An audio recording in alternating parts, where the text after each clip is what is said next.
This Steve Jones Show podcast is now loading.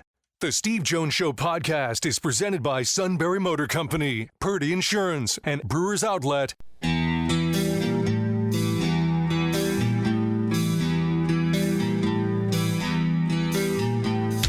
Bringing you an in-depth look at Penn State sports and more. This is the Steve Jones Show on News Radio 1070 WKOK. The Steve Jones Show is presented by Purdy Insurance, Brewers Outlet, and Sunbury Motor Company. Now from the Sunbury Motor Studio, here's Steve Jones. And the opening half hour brought to you by Brewers Outlet, Reagan Street in Sunbury, the beverage supermarket. Stock up for the weekend, whether you're tailgating or not. Imports, domestics, microbrews, the best selection of beer anywhere. Wine coolers, water, soft drinks, lots and lots of snacks. They roast their peanuts fresh and hot every day. 6 great flavors of slushies. Ready-to-drink cocktails. High Noon, Jack Daniels, Crown Royal. And the pickle bar led by the Barrels and the Dills, indeed second to none. All at Brewers Outlet, Reagan Street in Sunbury, the beverage supermarket. Glenn Papazian joins us to talk about Villanova. Glenn, first of all, how are you? Doing well today, and thank you for having me on, Steve. Much appreciated. Much appreciated having you on. Villanova has had some terrific teams over the years, and the job Mark Ferrante has done. When you look at the job he has done based on FCS level, what's impressed you about it? I think that he's established a culture and a style of play there that, is been replicated. I mean, the players have been different, and the opposition has been different. But with Villanova, there's going to be the ability to establish the run. They're going to play great defense, and then they're going to pick their spots where if you decide to stop the run, well, they will be able to pass the ball, and they've been very, very unpredictable that way. They adapt to what the opposition does. Let me give you an idea of the brilliance of this, and that is the 3-3-5 defense. It's FCS. You're not going to find that once the FBS is done picking over all the 300 to 330-pound guys, you're not going to find a lot of guys. So you don't need as many defensive linemen in a 3-3-5. Is that part of the philosophy behind what he's doing there? And especially at the linebacker position, where I think that he's succeeded the most. And this year, carrying that mantle is Shane Hartzell, who's on the watch list for the Buck Buchanan Award. Yeah, and obviously a really good player. Also, what impresses me is that they don't dip into the transfer part. The quarterback, McQuaid, is from Nicholls State. A couple of the wideouts, I know one's from Princeton, but for the most part, it's a homegrown program. What kind of difference does that make? The difference insofar as the players have been there for a longer period of time, and as I said earlier about establishing culture, that because you're there, the players know what to expect, and they were able to get the younger players or the transfer players in there. And as I said, with McQuaid and with Colella, the one thing they said is that we felt like we've known each other forever, and that the other classmen has been able to show us, how things are done, and we feel like we've been here forever, and that they welcomed this into the program. And then Mark also elaborated on that a little bit, saying that they came in, McQuaid and Colella and others came in. They said, all right, how do we do this? How do we get this done? Well, they're not coming in saying we expect to play. We expect anything to earn that ability, and that's where this has really been a great benefit to Villanova. Yeah, McQuaid came in from Nicholls State. Colella, Princeton? Does that sound right? Yes. Right. So McQuaid comes in, throws for 299 last week, and Colella had a terrific game receiving. What did you see in the pass game that should make Villanova fans feel good? McQuaid set a record for the most passing yards in his first collegiate start for Villanova, first in that program history, 299 yards. He beat Connor Watkins by a yard. And then for Colella, he caught 5 passes for 124 yards. Right. And the one pass and McQuaid said, don't credit me, credit the guys. Colella broke a tackle and went for 51 yards on his longest. And then the other one, which was really key now, is that he, late in the third quarter, Colella went on a route. The ball came to him. He didn't get it at first. He kind of went in the air. And as he went down, he was able to grab the ball and bring it into his body, making the catch, first down, and on the next play, Villanova went and got the touchdown from Lucas Kopechny, a 56-yard pass from McQuaid. That gave him the 24 points, and nobody scored in the fourth quarter. That's where the defense began to take over. Yeah. Didn't run the ball the way Villanova normally does. What did that have to do with how Colgate played the game? Was that Colgate's number one deal, take away the run? Yes, and Mark said, I'm not concerned about the running backs right now, even though Abbott went for 65 and Rack went for 35. They put 8 men in the box. Yeah. So now it goes back to the idea of Villanova's flexibility. They were reading what's happening, and they reacted to it, and that gave the ability for Kopechny to get past his guy, and Colella to get past his guy. So, and McQuaid too faked a couple handoffs, and the one in particular, they said that we think that they're going to overreact on the inside to this play. So McQuaid faked a handoff to Abbott, then was able to get around up the right side for a 28-yard touchdown. That gave Villanova at that point, I think, a 2-touchdown lead. So they're adaptable, and they're also, they like to say they have a 3-headed monster running back, right. But the key to it is David Abbott, who's on the Walter Payton Award National Watch List this year. Right. What does this game mean to play Penn State up here? It means a lot because, as Mark said, we take all the players to this because, we can stay in a nice hotel, we can eat well, and then they can see what it's like in this type of environment. His philosophy is, let's go. We'll go Friday. You can take that day and take all your selfies and look around and get used to the stadium, and then we'll have our mind on football after that. So every player that was in, I think it was 21 when they were up there, had the opportunity to go and experience it, and now the younger players and the new transfers in, they'll get a chance to see it. So we'll do what we do. We'll give it our best, see how it all works out, and then we'll take it from there. Right. I mean, look, the game starts 0-0. At that point, it's a game. I mean, you that's find why they out play at that these point. games, yeah. I mean, last week Austin Peay played Georgia 28-6. All right. Austin Peay may not have won the game, but they sure did make Georgia sweat a lot. Mark's been through this before. What's the benefit? Let's say it doesn't go Villanova's way, but what's the benefit of playing this game moving forward because they did play competition like this? Well, it'll prepare them very well for the Coastal Athletic Conference, and they've got a tough game the week after at Monmouth.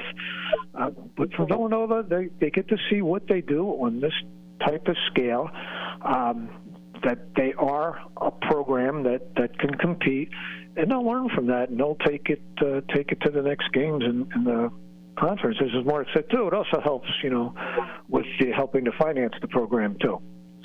What's the thought process in going to the Patriot after this year?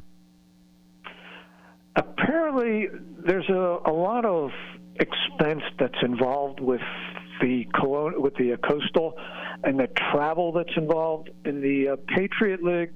It's going to be more local types of opposition.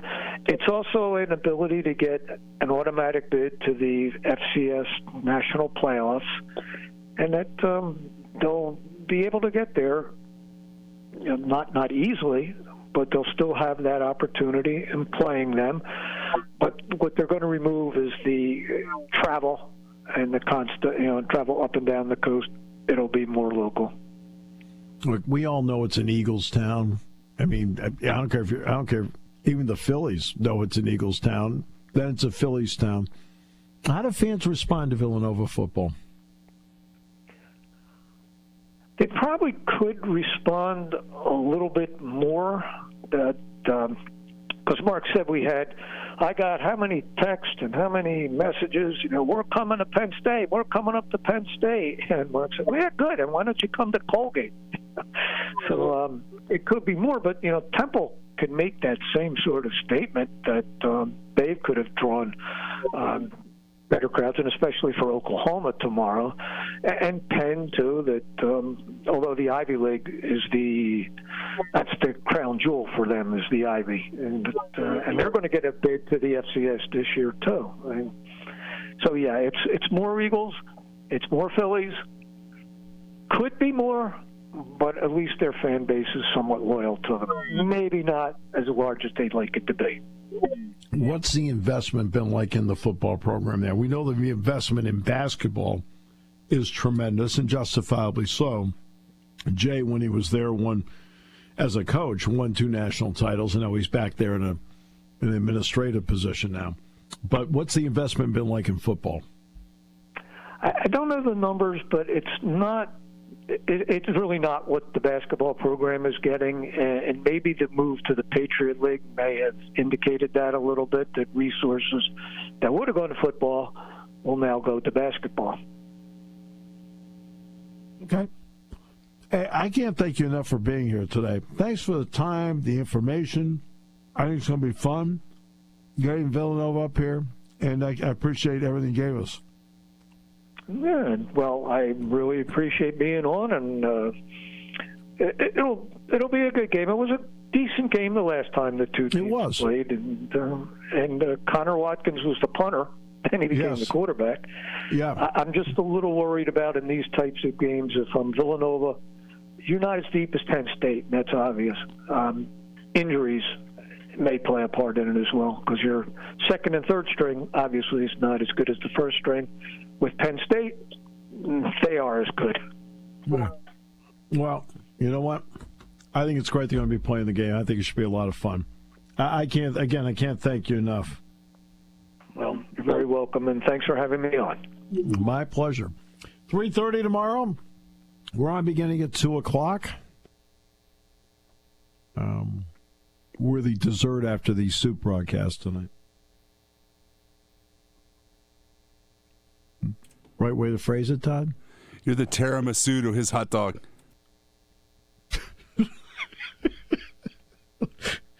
You know what? You say things sometimes I wish I'd said. Back with more in a moment, brought to you by Brewers Outlet here on News Radio 1070 WKOK. September means the return of football, everything pumpkin spice, and the September Serrano sale at Sunbury Motors Kia. Wanna see ya in a Kia. Sunbury Motors Kia. That's right, the September Serrano sale is on, and SMC has 10 2025 Kia Serrano turbo models with $1,000 in Kia Finance bonus cash and as low as 0% APR financing for 48 months. The 2025 Kia Serrano hybrids have as low as 0.9% APR for 48 months with an additional $500 in Kia Finance bonus cash. And Sunbury Motors Kia has 2025 Kia Serrano S all-wheel drive models starting at just over $35,000. Remember, every new Kia comes with a 10-year, 100,000-mile limited powertrain warranty. It's a September to remember. The September Serrano sale at Sunbury Motors Kia on the Strip in Hummel's Wharf and at sunburymotorskia.com.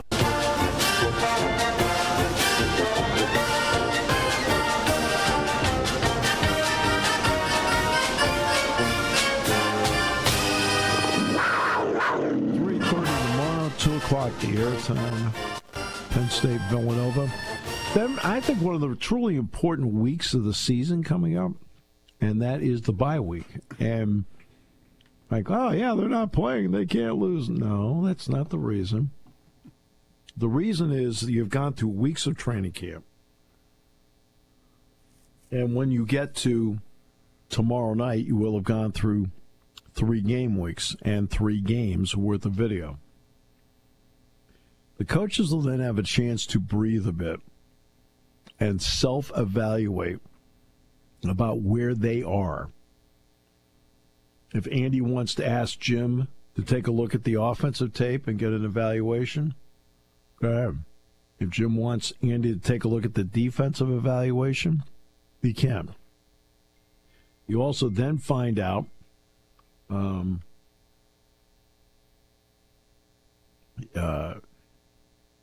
what's working, what's close to working, what you're struggling at.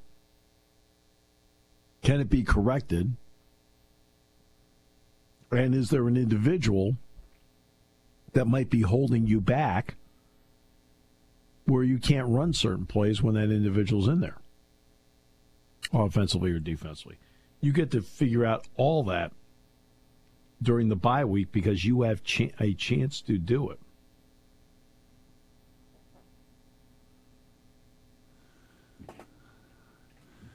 Is there a chance we won't see some of the freshmen after tomorrow for a while too? Is that going to go into it next week? It depends. Yeah. It depends on how games are playing out. I mean, you are allowed to play up to 4 games. There are a bunch of freshmen that did not play in last week's game, Todd. I mean, a bunch of guys didn't. And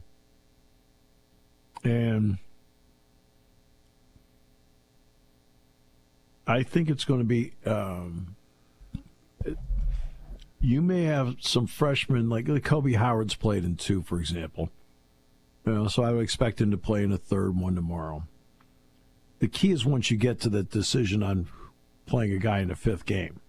Now, Chaz Coleman, if he keeps going and stays healthy, he's playing. Darius Dixon, he stays healthy, he's going to play. Now, I think Kobe Howard probably is going to, but that's just me. I think he's got a chance to. We'll see. I'll give you a name of a guy that I think is going to play, has a chance to play tomorrow, and play earlier maybe, is Alex Tash, the freshman linebacker out of Latrobe. I think he's a really good prospect. And I know Dan Connor in his conference call talked about him this week. But he's a really good prospect who really knows how to play. I like watching Alex out there. And this may be an opportunity for him to get out there and get some reps. I was going to say, I just know that name because I know how bad Latrobe football was and how good he was and got them back into the Whippeal playoffs the last couple of years.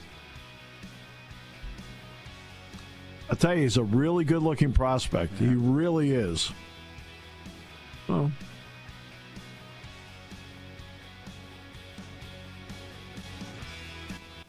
half hour brought to you by Brewers Outlet.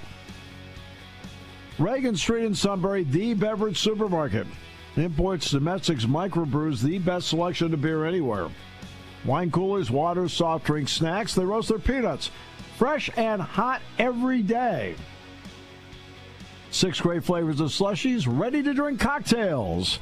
High Noon, Jack Daniel's, Crown Royal, Pickle Bar, led by the Barrels and the Dills, indeed second to none.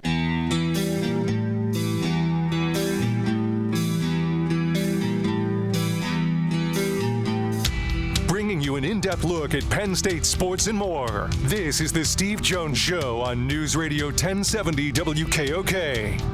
The Steve Jones Show is presented by Sunbury Motor Company, Birdie Insurance, and Brewers Outlet. Now from the Sunbury Motor Studio, here's Steve Jones.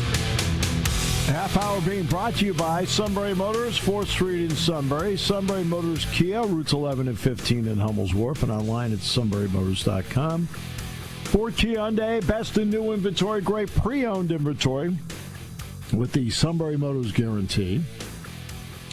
And a terrific service department, whether it's quick lane inspections, routine, difficult, they handle it all at Sunbury Motors, 4th Street in Sunbury.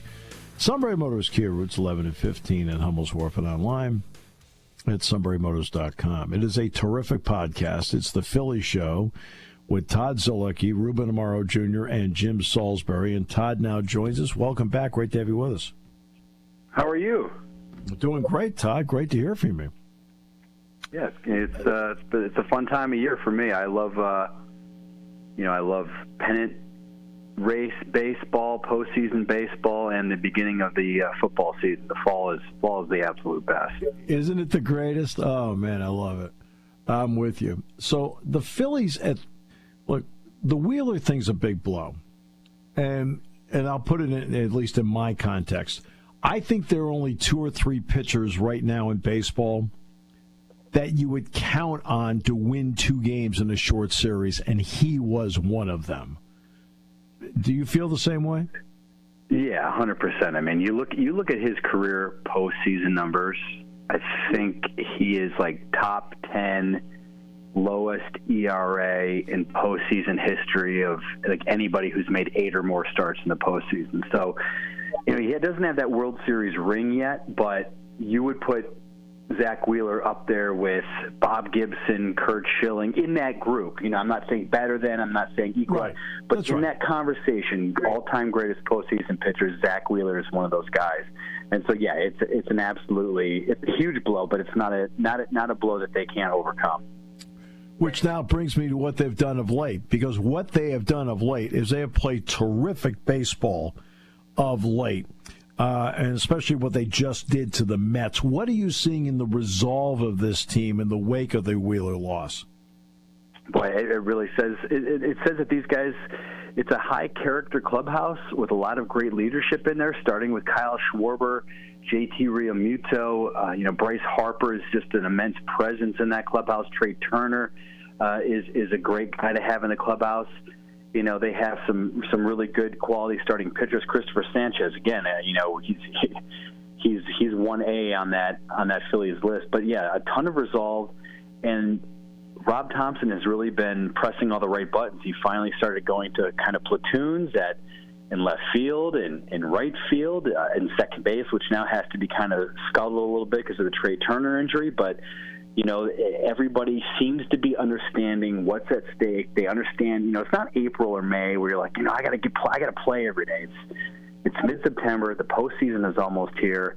Accept your role, go out and win a World Series, and then be a legend forever. I feel like that's something that is happening in that clubhouse right now. I feel like this is a team that understands it's September because they have enough veteran players on it. And thus there's an attempt by the players to be a star in their role. They don't have to be the star through, but they can be a star in their role. Am I hitting that right? Yeah, no, absolutely. I mean, Max Kepler is a great example. I think it was in June. The Phillies were in Houston. He wasn't playing a lot. He had, been on the bench, 4 days in a row or something like that. And he kind of complained a little bit and said, I'm not used to this. I didn't think it was going to be like this. I thought I'd play more against left-handed pitching. And it was a grind, and there was a chance that he was not going to be with the team in August, that they were going to bring up Justin Crawford or make a couple more trades or whatever. And he's kind of accepted the role that he's in right now, where he's a platoon player in right field with Nick Castellanos. He plays a little bit every once in a while in left field still, but he has been absolutely tremendous over the last month, and that's a great example of it. Nick Castellanos is not happy that he's not playing every day. Just 5 games. It's a very small sample size, but his 5 games this month have been very, very good, coming up with big base hits. And he's a platoon player for the first time in his life, a part-time player for the first time ever in his entire life. But he's kind of accepted that as well. And those are the things that you need to do. Like if Max Kepler, who's a free agent after the season, if he finishes the season hot and helps the Phillies win a World Series, he's probably going to make himself more money next year than if he kind of sulked and moped and didn't finish strong and, all that stuff. So there's a lot of, you win, you can get paid, and you can also, again, you can become a legend forever once you put that ring on your finger. the deals that they made with the Twins, they got Duran, and then they got a guy that played here in State College, so I know him a little bit, Harrison Bader, who's always been a really good defensive player and a decent enough bat. Let's start with Bader, then I'll get to Duran. What has Bader added to this lineup for the Phillies when he's out there? Well, he's given them an everyday center fielder, which they've been kind of looking for a while. They were trying to go with Johan Rojas and Brandon Marsh in center. That platoon really didn't work for some reason. But Harrison has become an everyday player in center field. He provides, and he's a great defender, as you said, a great defensive center fielder, one of the better defensive outfielders in the game for several years now. So he brings tremendous defense. Offensively, he has provided a huge spark. I think he's got a percentage over 380, so he's been leading off a little bit now that Trey Turner's on the injured list. And then most of all, though, he's brought some attitude and some swagger. Not that this team necessarily needed that, but you bring somebody in with a little bit more juice, a little bit more electricity, bring that into the clubhouse a little bit. It can't hurt. And he's definitely brought that. I mean, you could just watch him walk on the field. He kind of walks with a little bit of a strut, with a little bit of some swagger to him. And I think those things can really kind of juice up a clubhouse, after a long season going into the postseason. He's been a real revelation for this team on the field and off the field. Duran's interesting because I think there are only 2 or 3 closers out there that I think when you hand them the ball, the game is over. I think Aroldis Chapman in Boston has been one of them this year. I feel like Duran has been the other one. What has he done to the back end of that bullpen? Oh, he's changed everything for them. I mean, you said it best. Before they got Joan Duran, say even Jose Alvarado had not been suspended, say he had been closing, right, there was still kind of this uncertainty with the Phillies bullpen going into that ninth inning. Is it going to be Matt Strom? Is it going to be Ryan Kerkering? Is it going to be Jose Alvarado? Is it going to be David Robertson? You didn't necessarily have an awesome feeling every single time that they were going to get the job done. But like you said, Duran, he gave a couple hits the other night against the Mets. You're like, oh boy, he might be in trouble here. But then you're like, oh, wait a second. He throws a 103-mile-an-hour fastball and a 99-mile-an-hour splitter. He might be okay, and sure enough, he got out of it. He struck out the bat against Francisco Alvarez. Two awful swings at 2 pitches, about 1.5 feet off the plate, and then he saw him absolutely overpower the Mets in Thursday night's win. I mean, struck out Juan Soto on an elevated fastball about 102 miles an hour up and out of the zone. Just absolutely dominant. And that trade has been absolutely huge as well. So Dave Dombrowski did not have a great offseason. Getting Jordan Romano, Joe Ross, Max Kepler, they thought again, who's turned it on late, of course, didn't work. Those moves really didn't work out the way that they had thought. But man, the 2 trades that they have made this July have been absolutely tremendous and have worked out incredibly well. It's funny, since Schwarber hit the 4 home runs, it took him a while to finally hit 50, which he did, but you knew that was going to happen anyway. But it looks like the Bryce Harper bat is very much alive and cooking since July 1st.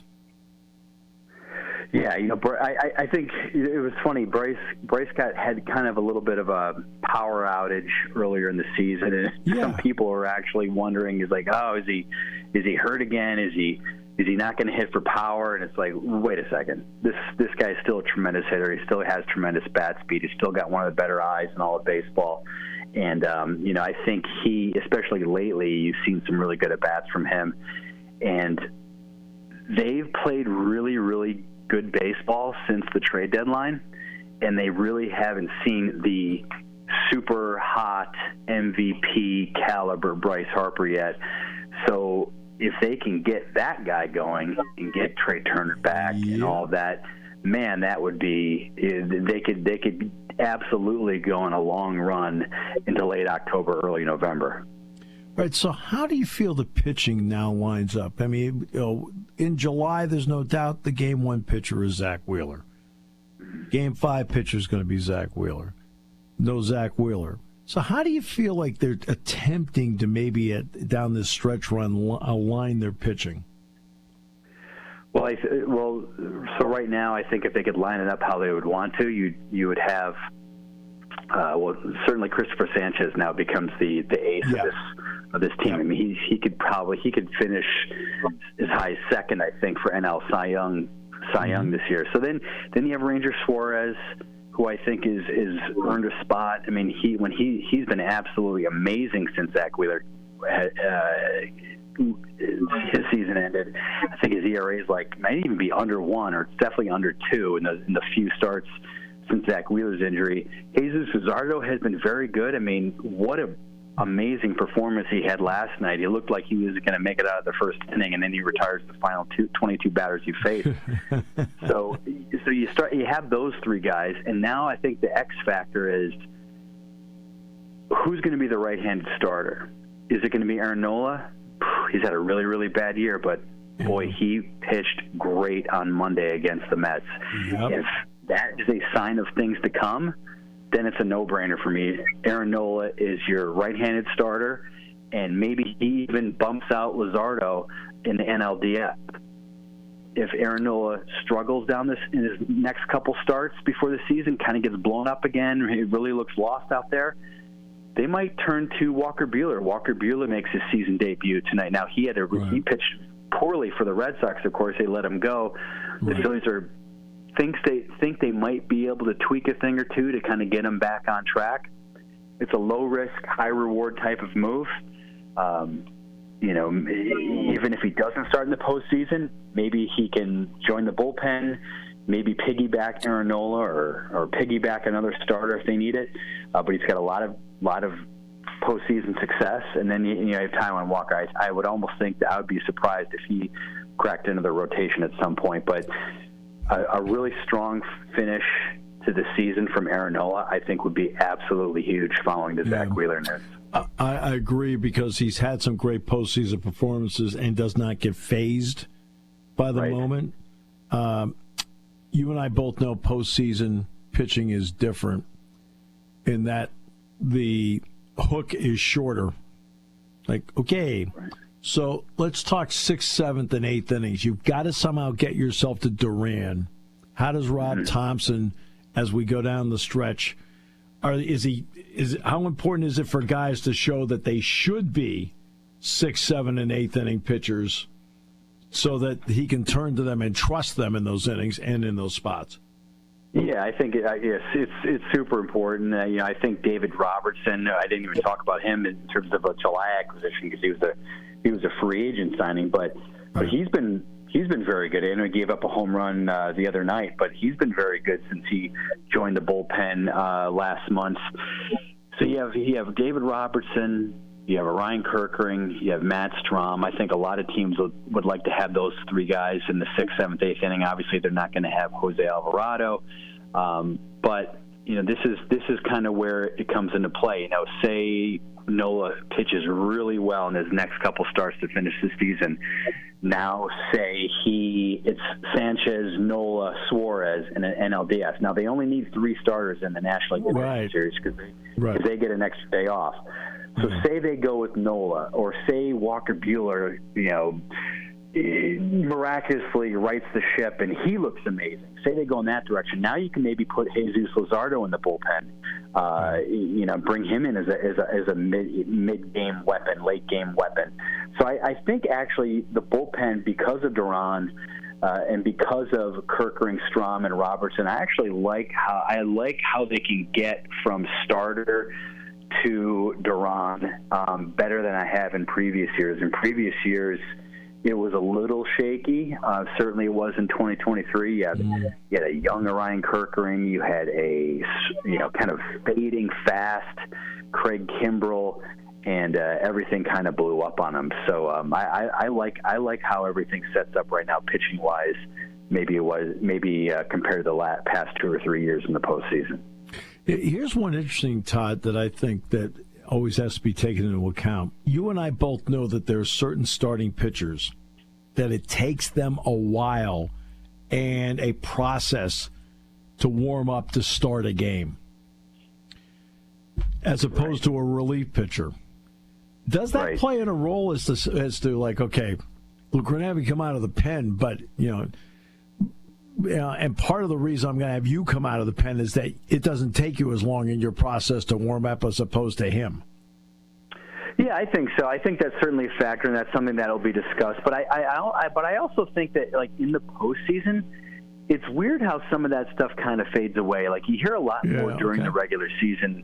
Yeah. If somebody's coming back, it's like, well, could you use him as a starter or use him as a reliever? Well, boy, he's never really done that before, and he's so used to starting. He really needs extra time, and we really got to get him up and warmed up and keep him healthy. But I feel like in the postseason, it doesn't. It almost, not that it goes away completely, but it's just funny how all of a sudden these starters can find a way to get hot and get ready, much quicker. I mean, think about like a guy like Madison Bumgarner a few years ago with the Giants. Right. Starter his entire career, and all of a sudden it's like the guy's coming in every other game as a relief pitcher and pitching his butt off. You've seen that. Zach Wheeler last year against the Diamondbacks in Game 7. Or no, I'm sorry. Maybe it was 2023 in Game 7 against the Diamondbacks. He came in relief. He didn't pitch in it, but all of a sudden it's like, oh, he made it happen. He made it work, and he pitched a scoreless inning. So I think if they would go with Luzardo in the bullpen, or Nola, or Walker Buehler, I think those guys can get up and get ready to go. Maybe not mid-inning, but get ready to go to start an inning. Very interesting. When you look, just one final question, you look at the other two primary threats, Milwaukee and the Dodgers. You've seen them both. What do you think of each?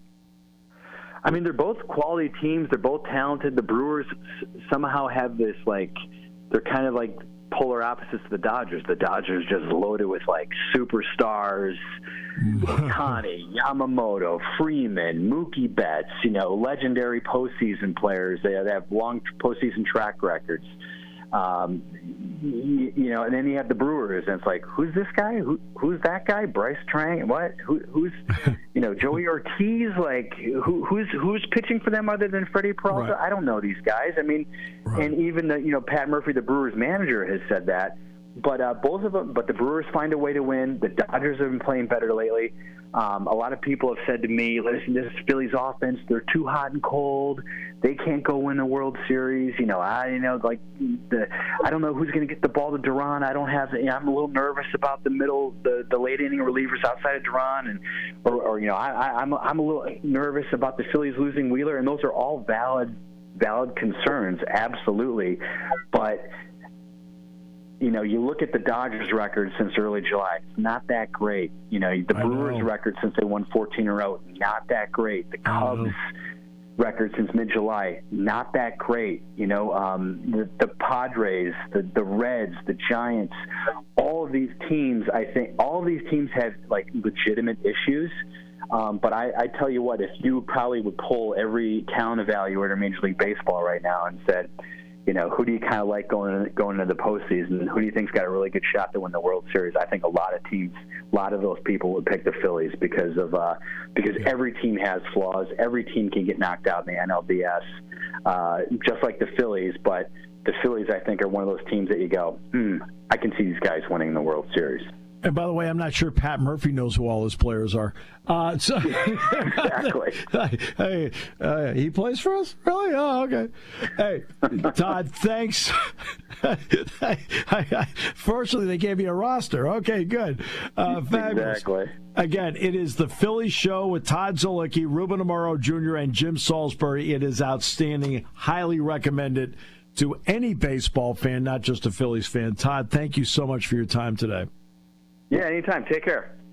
This half hour brought to you by our good friends at Sunbury Motors, 4th Street in Sunbury. Sunbury Motors Kia. It's 11 and 15 in Hummels Wharf, and online at sunburymotors.com. Here on News Radio 1070 WKOK.